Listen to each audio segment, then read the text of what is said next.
I found out my parents had secretly been paying for my sister's kids' private school while refusing to help with my daughter's cancer treatment. She didn't make it. Today, I finally confronted them at dinner and the table exploded. I never thought I'd be the type of person to air my family's dirty laundry on the internet, but here I am, sitting in my apartment at 2 in the morning, unable to sleep, unable to think about anything except what happened tonight. My hands are still shaking as I type this. I need to get this out because if I don't, I think I might actually lose my mind. My name is Rachel, and 3 years ago, my daughter Emma died.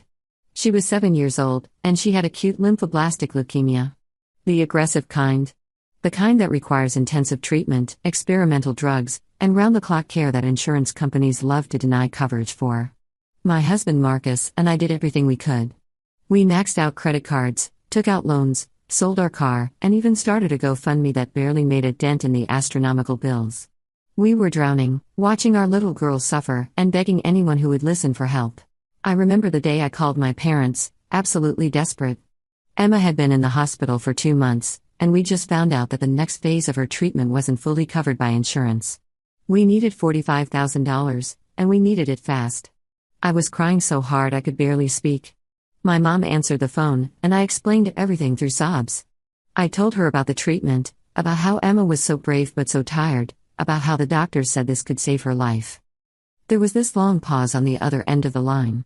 Then my mother said, in that cool, measured voice of hers, "Rachel, you know we're on a fixed income. Your father's retirement isn't what we hoped it would be. We simply don't have that kind of money to spare." I begged. I actually got on my knees in that hospital corridor and begged into the phone. I told her we'd pay them back, every cent, with interest. I told her I'd sign over anything they wanted. I would have sold my soul to the devil himself if it meant saving Emma. But my dad got on the phone and said the same thing. They were sorry, they wished they could help, but they just couldn't afford it. They suggested we look into medical bankruptcy, maybe talk to a social worker at the hospital. When I hung up that phone, something inside me broke. But I didn't have time to process it because Emma needed me. Marcus and I ended up getting the money through a combination of his parents taking out a second mortgage, my boss giving me an advance on a year's salary, and a loan from a medical financing company with an interest rate that should be illegal. Emma got her treatment. But it wasn't enough. 6 months later, my baby girl died in my arms, weighing less than 50 pounds, her hair long gone, her beautiful brown eyes still trying to smile at me even as the life drained out of them. The last thing she said was, "I love you, Mommy. Don't be sad." How do you move on from that? How do you wake up every morning knowing your child is gone? My sister Jessica, on the other hand, has 3 kids, Tyler, Madison, and Brayden. All healthy, all thriving, all attending Westfield Academy, one of the most prestigious private schools in our state. Tuition there runs about $35,000 per year per child. Do the math. That's $105,000 annually. I knew Jessica and her husband Brad did well. Brad's a corporate lawyer, and Jessica manages a dental practice. They live in a beautiful house in the suburbs with a pool, take vacations to Europe, and drive matching Tesla SUVs. I didn't begrudge them their success. I really didn't. Even after Emma died, when I could barely afford to keep the lights on because of our debt, I never resented Jessica's good fortune. We'd never been super close growing up, but she was still my sister. She sent a flower arrangement to Emma's funeral. One of those generic ones from a website. She didn't stay long at the service, said the kids had soccer practice.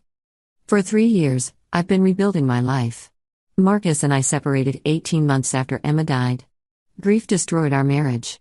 We just couldn't look at each other without seeing her absence. The divorce was amicable, if devastatingly sad. We still talk, still support each other in our healing, but we couldn't stay married. The weight of loss was too heavy for us to carry together. I've been working 2 jobs to pay off the medical debt and the money we borrowed.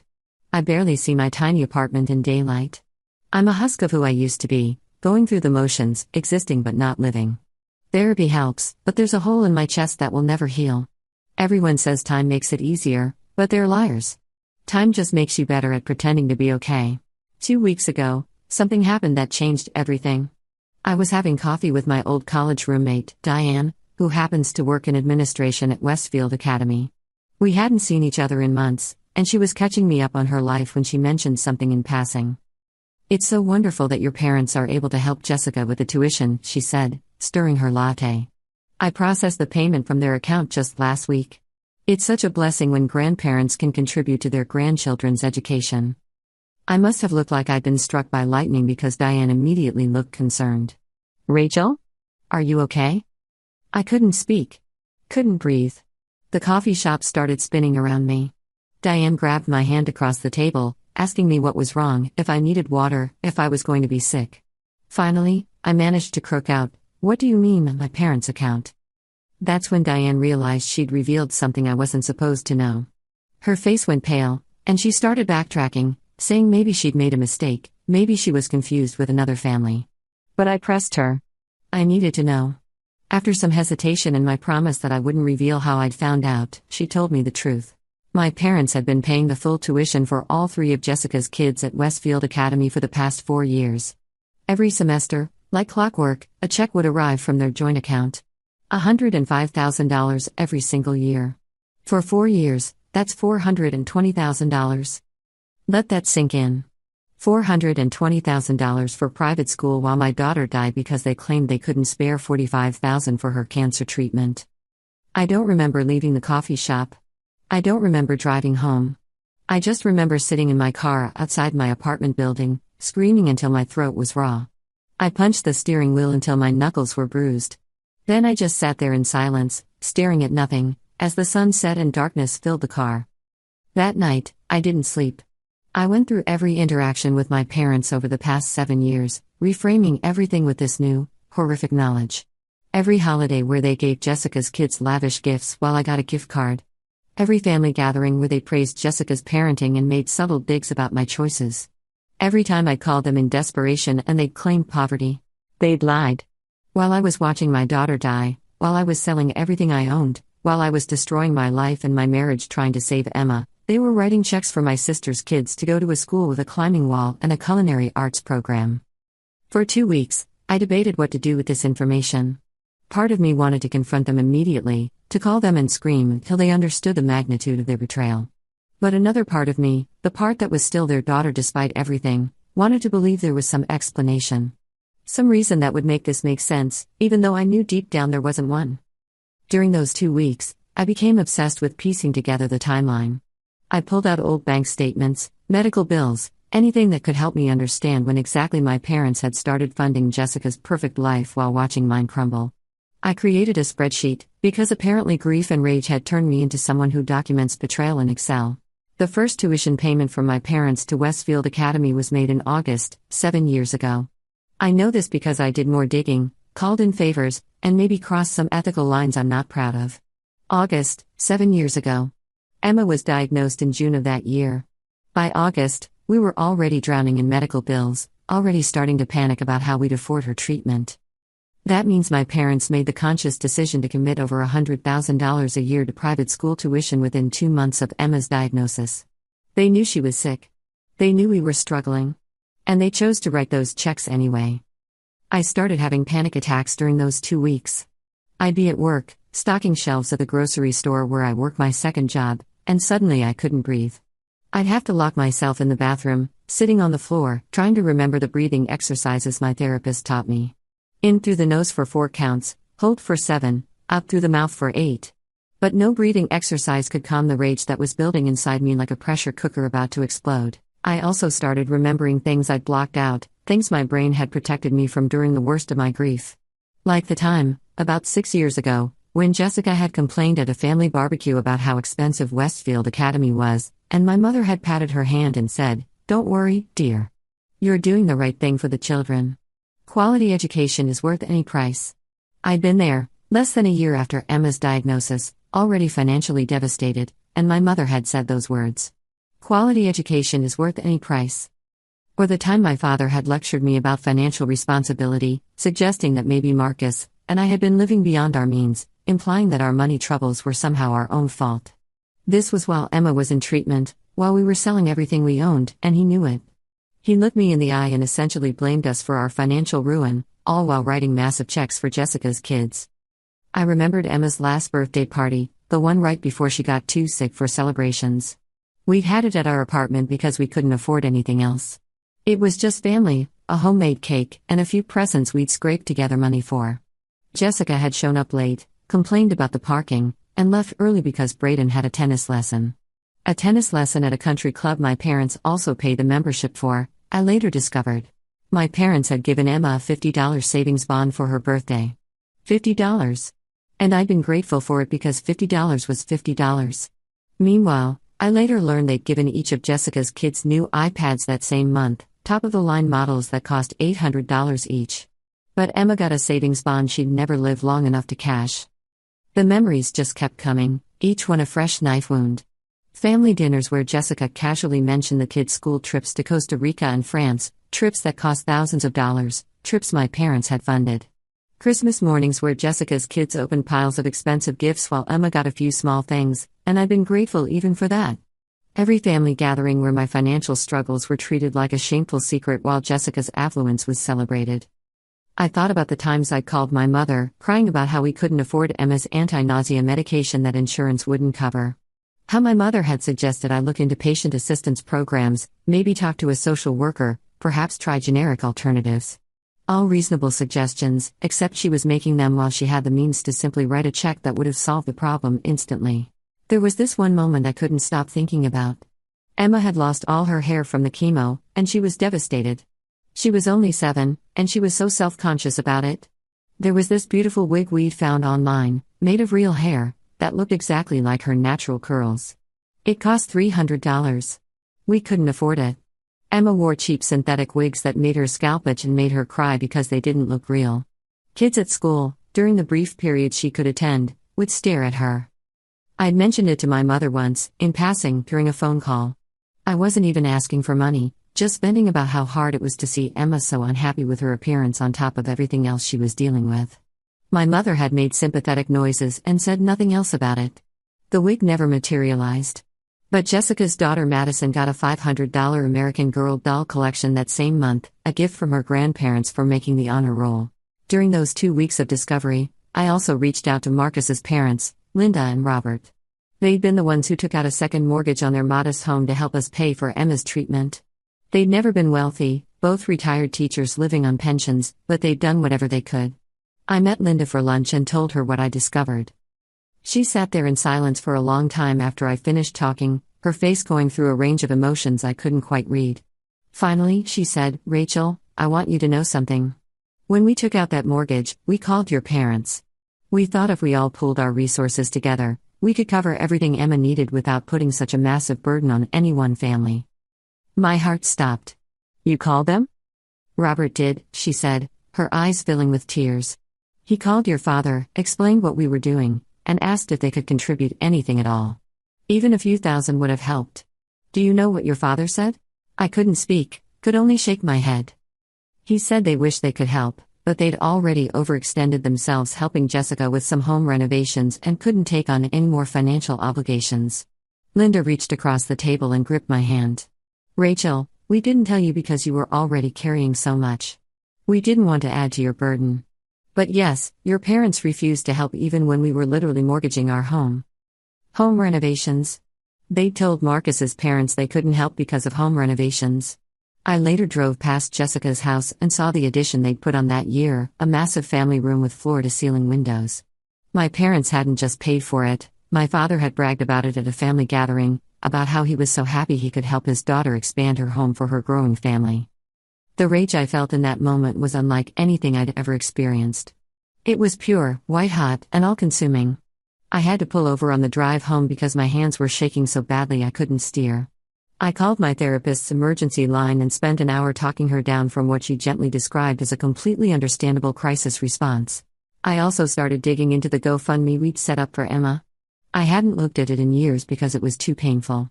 But I forced myself to go through every donation, every comment, every share. The thing that struck me was how many people had given what they could. Marcus's co-workers, people from Emma's school, neighbors, even strangers who'd heard about her story. There were donations of $5 from people who clearly didn't have $5 to spare. $20 here, $50 there, each one accompanied by prayers and well wishes. My parents had donated $200 to the GoFundMe. $200, with a public comment about how they were praying for their granddaughter and wished they could do more. $200 while they were writing checks for $35,000 per child per semester. The hypocrisy was staggering. But Jessica hadn't donated anything. Not 1 cent. I'd excused it at the time, telling myself she was busy with her kids, that she was probably helping in other ways I didn't see. But now I knew the truth. She'd been too busy enjoying the money that should have saved my daughter's life to contribute even a token amount to her niece's cancer fund. I spent hours reading through the messages of support from strangers on that GoFundMe page, crying over the kindness of people who'd never even met Emma. An elderly woman on a fixed income had donated $50 with a note that said, "I remember when my grandson was sick. No child should suffer. Praying for your sweet girl." A teenager had donated their birthday money, $25, because they'd read Emma's story and wanted to help. These strangers, these people with no obligation to us whatsoever, had scraped together what they could while my parents sat on hundreds of thousands of dollars and said no. The cruelty of it was breathtaking. Then yesterday, I got a text in the family group chat from my mom: "Sunday dinner at our house. Jessica and the kids will be there. We haven't all been together in so long. Please come, Rachel. It would mean so much to your father and me." I stared at that text for a long time. Then I replied, "I'll be there." Marcus thought I was crazy when I told him what I was planning. We met for coffee because I needed someone to talk to, someone who understood the depth of this betrayal because he'd lived it too. When I explained what I discovered and what I intended to do, he was quiet for a long moment. "Are you sure you want to do this?" he asked, his eyes full of that familiar grief we shared. "Once you say these things, you can't take them back." "Good," I said. "I don't want to take them back." He nodded slowly, then reached across the table and squeezed my hand. "Emma would be proud of you for standing up for yourself. For standing up for her." That made me cry, right there in the coffee shop, because he was right. Emma was always so brave, so willing to fight. She never backed down, never gave up, even when her tiny body was failing her.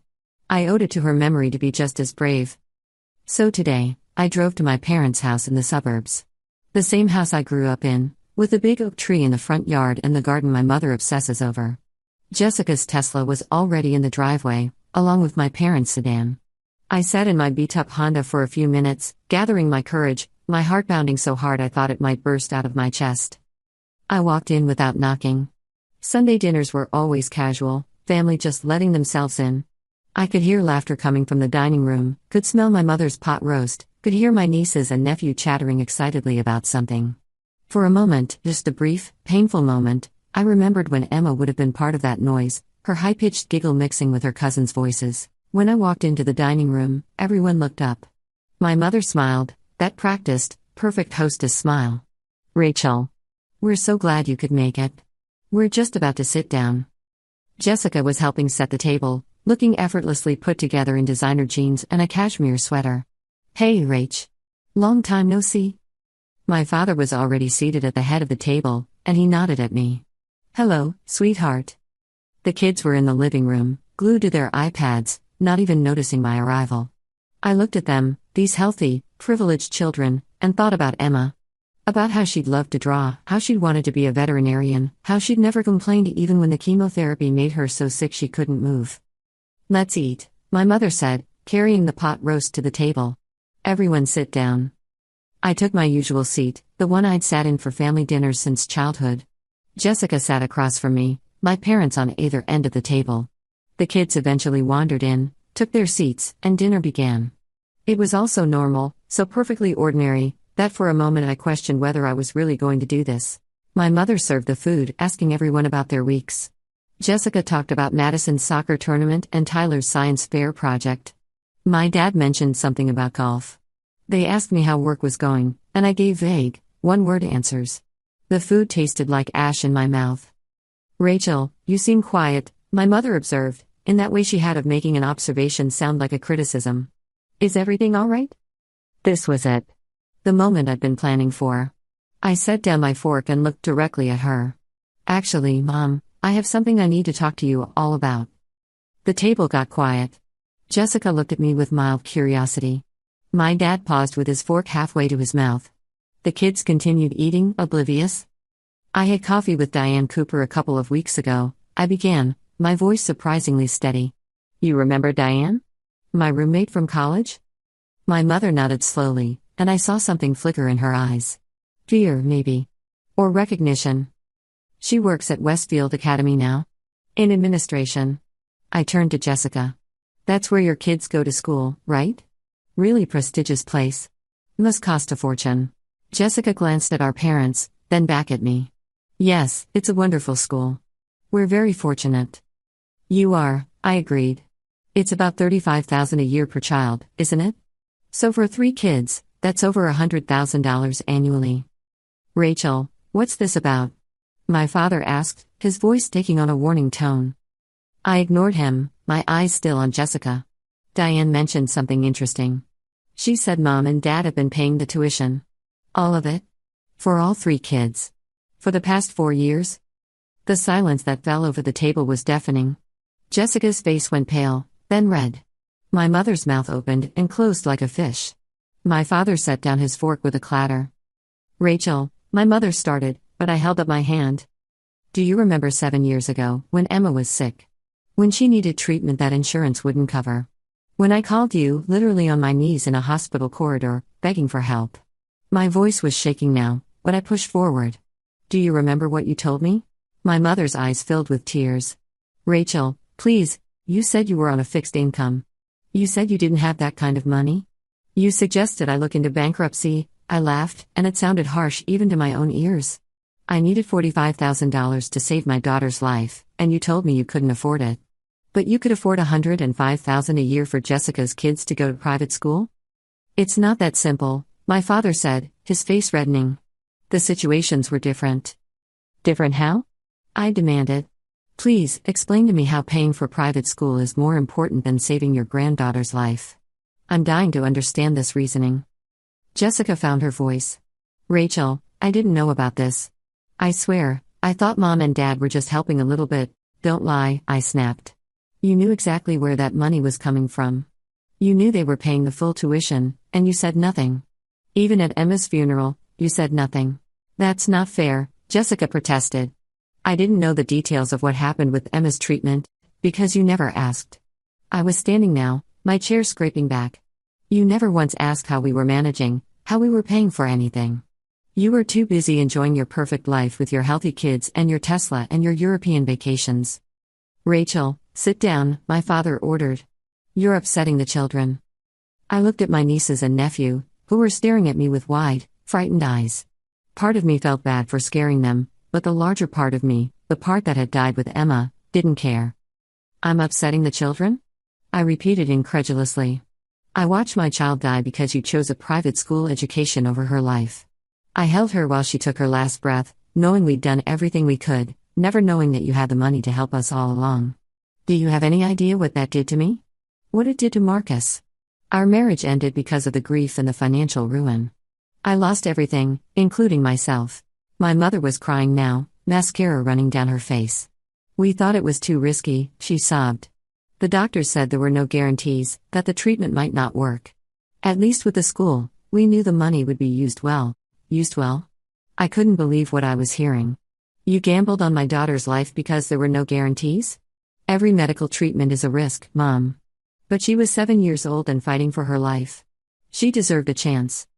You need to calm down, my father said, standing up now too. We made the decision we thought was best. Jessica's children needed private school more than Emma needed to live? Say it. I want to hear you say it. I was crying now too, years of grief and rage pouring out of me.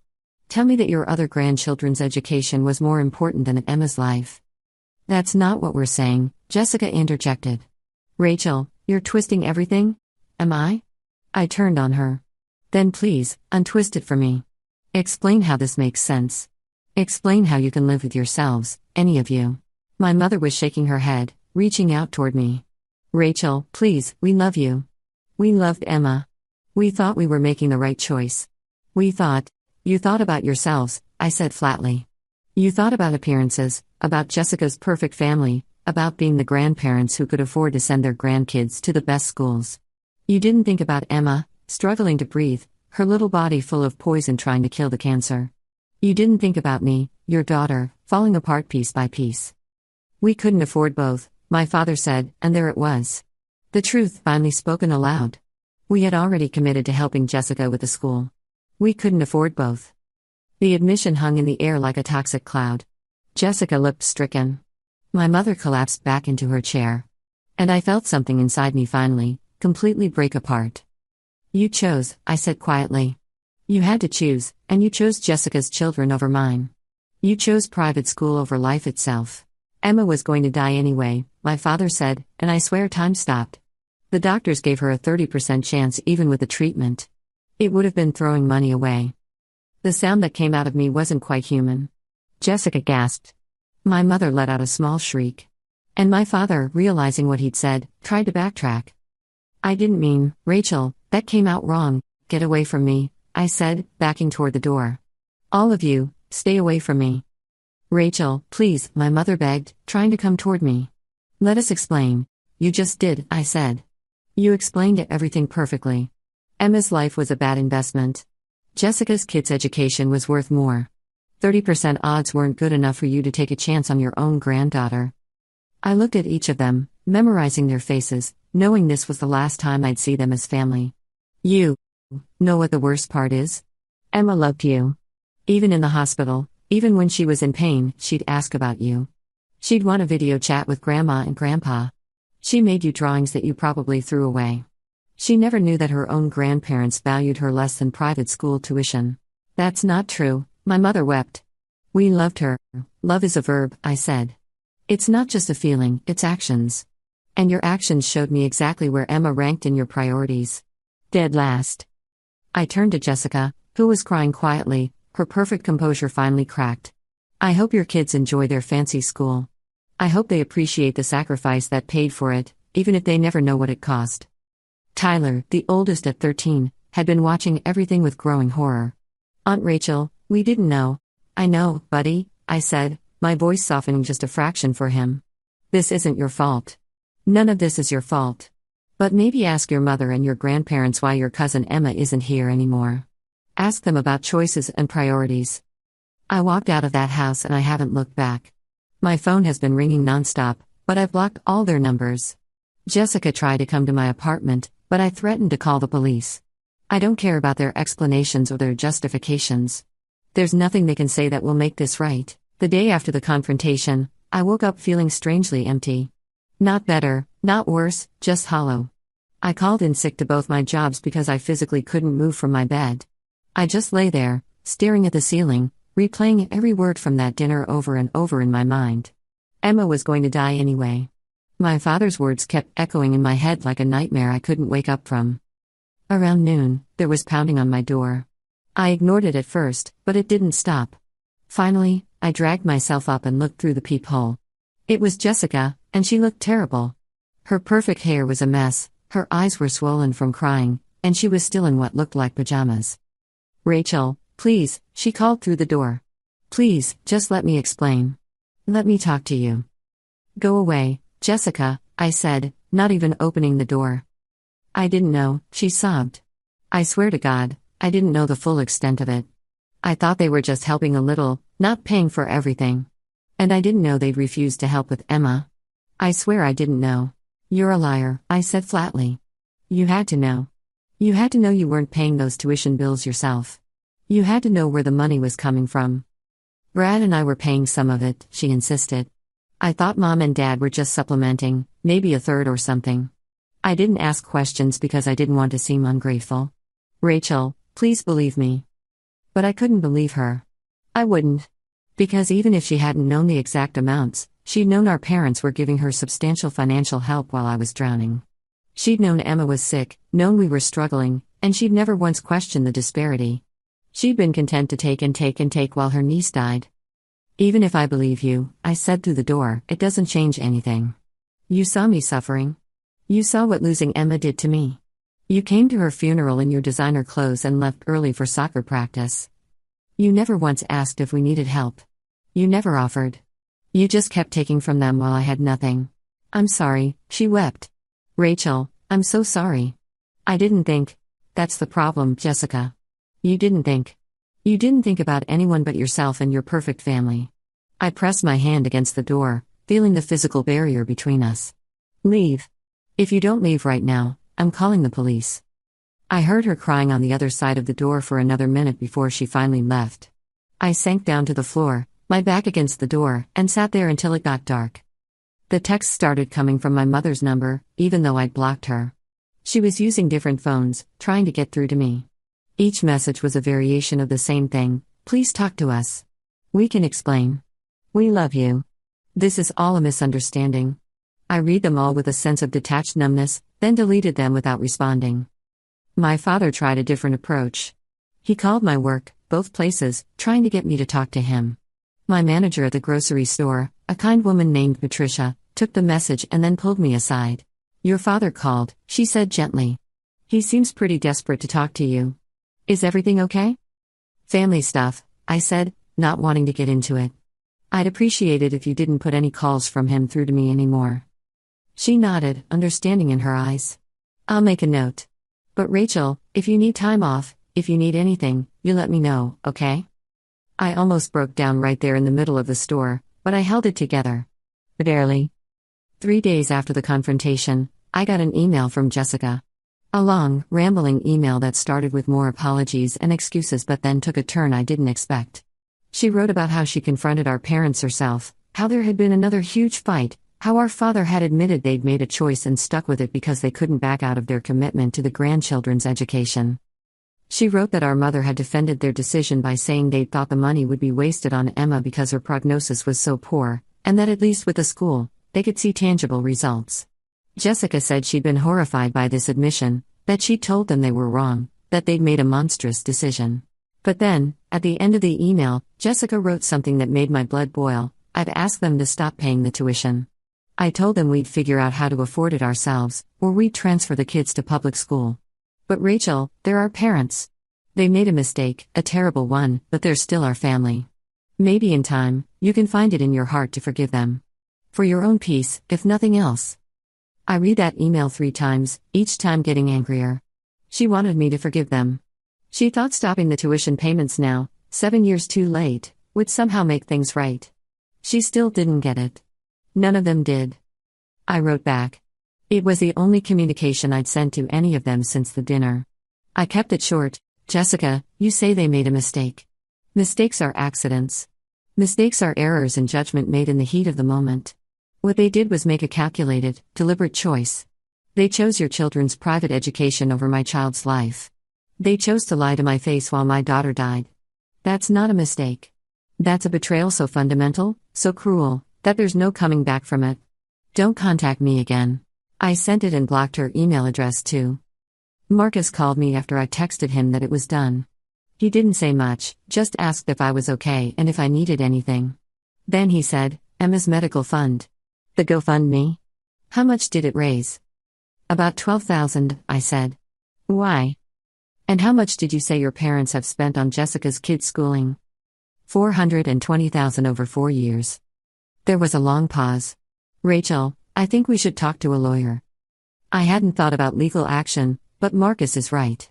There might be a case here, especially given that my parents explicitly refused to help while having the means to do so, causing Marcus and me severe financial hardship.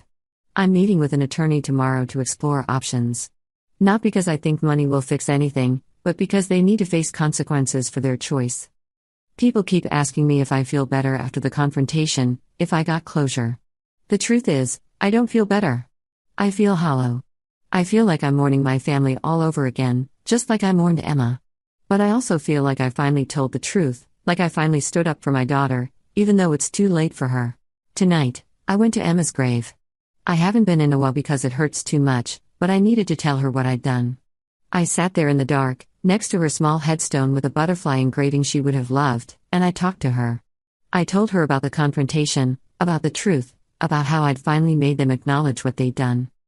I'd like to think she heard me. I'd like to think she knows that her mother fought for her, even if it came too late. I placed fresh flowers on her grave, the yellow daisies she loved, and I promised her that I'd keep fighting. Not just for justice, but to make sure her memory means something. If you're reading this and you have children, or grandchildren, or anyone you claim to love, please remember this: love isn't just words. It's choices. It's sacrifice.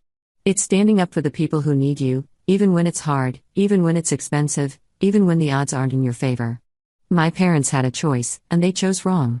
They chose comfort over crisis, appearances over action, safety over sacrifice. And now they have to live with that choice, Just like I have to live with the loss of my daughter and the knowledge that she might have had a better chance if the people who were supposed to love her had actually showed up when she needed them most. I don't know what happens next. I don't know if I'll ever speak to my parents or Jessica again. I don't know if legal action will lead anywhere. All I know is that I told the truth, I faced them, and I didn't back down. For Emma, I didn't back down. That's all I have left to give her now. The truth and the knowledge that someone fought for her, even if it came too late to matter. Rest in peace, my sweet girl. Mommy loves you forever.